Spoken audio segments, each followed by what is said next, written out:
Tudo bem, pessoal? Hoje comentário sobre O Circo, filme de 1928, dirigido, produzido e escrito e estrelado pelo Charlie Chaplin, naquela que seria a produção mais polêmica e controversa de toda a sua carreira. Um filme que propositalmente foi deixado de lado pelo Chaplin durante muitos anos de sua vida. Ele não citava o circo em entrevistas, não citou o circo em sua autobiografia, por exemplo. Na década de 1940, quando existia pressão para que o Chaplin relançasse seus filmes no cinema, ele não quis fazer isso com o circo. Ele só aceitou depois trabalhar em O Circo no final da década de 1960. Se você para analisar o contexto, bom, essa foi a pior época da vida do Chaplin. Foi uma época em que a sua credibilidade estava em jogo, foi uma época também em que os seus problemas pessoais vieram à tona e viraram grandes escândalos midiáticos. No entanto, para a história do cinema, o circo é extremamente importante. Nós temos aqui uma das últimas produções da era do cinema mudo, lançado em um período muito próximo de The Jazz Singer, por exemplo, com toda a curiosidade em torno do som no cinema. Mas vamos lá, deixa eu contextualizar os problemas de produção de O Circo. Mais sobre isso você pode encontrar nas biografias, eu vou deixar algumas delas aqui na descrição. As gravações inicialmente começaram em 1925, só que aí você tem um problema. Manipulação dos negativos, as cópias iniciais das tomadas de O Circo foram perdidas. O circo construído veio abaixo por conta de uma tempestade. Meses depois, um incêndio afetou a produtora.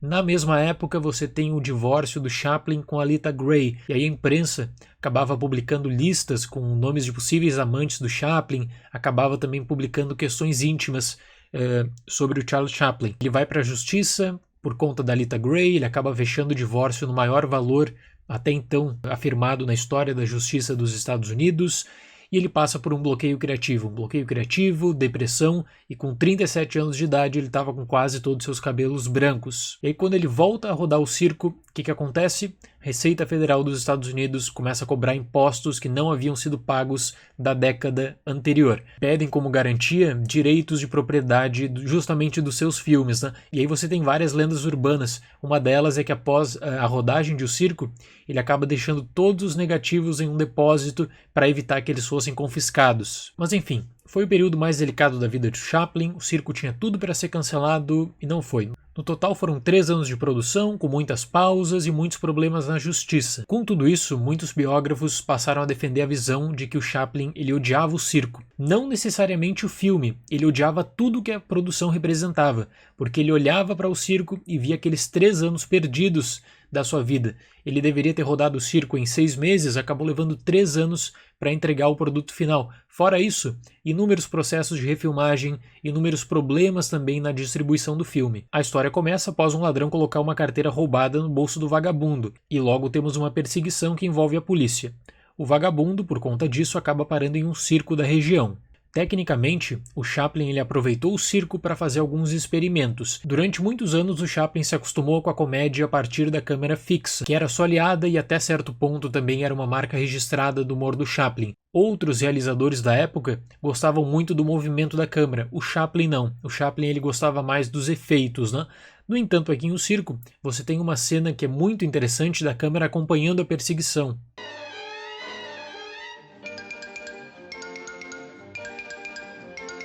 E isso mostra que o Chaplin sabia que ele tinha que sair da zona de conforto. O Buster Keaton na época vinha fazendo experimentos interessantes, o Harold Lloyd também. Então isso servia também de motivação para o próprio Chaplin, sabendo todo o contexto de disputa, especialmente entre esses 3 gênios da comédia. Em O Circo nós temos várias cenas icônicas e a cena do espelho é uma delas. Inclusive o diretor de fotografia do Chaplin nesse filme, o Roland Totteron, ele dizia em entrevistas que essa cena foi muito complexa porque o Chaplin era muito perfeccionista e existia uma simbologia especial.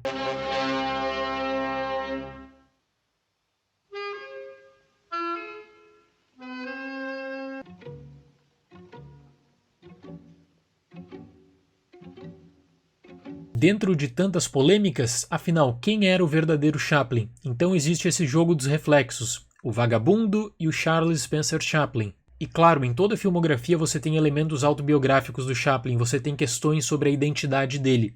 Esse é mais um belo exemplo. A crise de identidade que envolvia, por um lado, o astro do cinema mais popular do mundo, e por outro lado, o pessoal de um homem envolto em várias polêmicas. Um outro tema recorrente na filmografia do Chaplin, aproveitado aqui em O Circo, é o da fome. E aí existe toda aquela simbologia que também acompanha a carreira do Chaplin, dele lembrar das suas origens e querer colocar isso nos cinemas. Mesmo com tantos problemas pessoais, eu considero que em O Circo você tem uma das atuações mais completas do Chaplin como ator. E aí eu levo em conta, claro, desde a movimentação, o posicionamento dele nas cenas, passando também pelas diferentes piadas, pelos diferentes estilos de comédia que ele busca trazer em O Circo.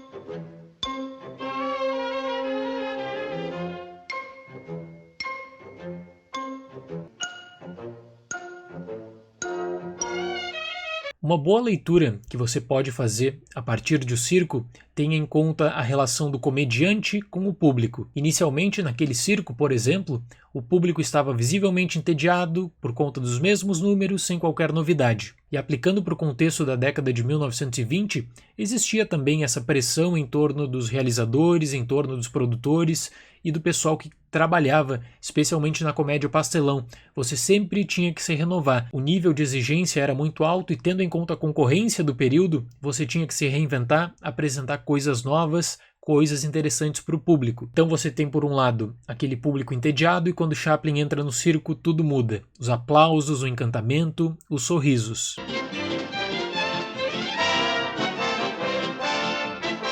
O desenvolvimento de O Circo também contempla uma narrativa secundária sobre a relação do Chaplin com uma mulher que trabalha no local. Mas o clímax, no entanto, está na cena do leão, que envolveu o criativo uso da tela dividida para sua composição, dando a impressão que o Chaplin e o leão dividiam aquela jaula. É uma cena que pode parecer simples, só que na verdade era extremamente complexa de você rodar na década de 1920, porque você tinha que ter em conta a questão de posicionamento, manipulação de filme, captura do ângulo perfeito e a distância. Também a distância para você poder fazer essa manipulação e para você poder justamente dar esse efeito de tela dividida, essa dupla composição para apresentar aquela cena final. Você pega os jornais da época, os registros de lançamento de O Circo, você nota como a cena foi efetiva. As pessoas queriam saber, nossa, será que o Chaplin correu mesmo aquele risco para trazer esse tipo de comédia para nós, para o público? Ele precisava se reinventar, precisava se renovar. Fez isso muito bem em O Circo e essa cena é a prova disso. O filme ele teve uma boa bilheteria. Inicialmente ele foi nomeado para 4 prêmios da Academia na sua primeira cerimônia, só que aí você tem uma grande disputa do Louis B. Mayer, da MGM, com o Chaplin. Eles acabam retirando as nomeações de O Circo e o Chaplin ganha um prêmio honorário da Academia. Foi também alvo de polêmica e que eu comentei aqui no canal em um vídeo da série Histórias do Oscar. Então quando você for ler sobre O Circo, você vai encontrar várias menções assim, o Chaplin odiava esse filme. Eu interpreto, no entanto, que ele não gostava das memórias que o filme trazia para ele. O filme trazia coisas que ele queria deixar de lado, que ele queria esquecer. Por isso que ele não comentava sobre O Circo, por isso que ele não cita O Circo na sua autobiografia. No mais, você tem aqui uma comédia deliciosa que não influenciou apenas os realizadores do gênero comédia. Influenciou muito Federico Fellini, influenciou muito também o Ingmar Bergman. Eu vou fechar O Circo com a nota 9. Levando em conta toda a filmografia do Chaplin, você nota que em O Circo você tem um final triste. E em uma leitura contemporânea de O Circo, você pode enxergar naquela partida, na verdade, a despedida do cinema mudo. Foi uma das últimas grandes produções completamente mudas de Hollywood, certo? Seria esse o comentário de hoje. Muito obrigado pela atenção, até mais e tchau!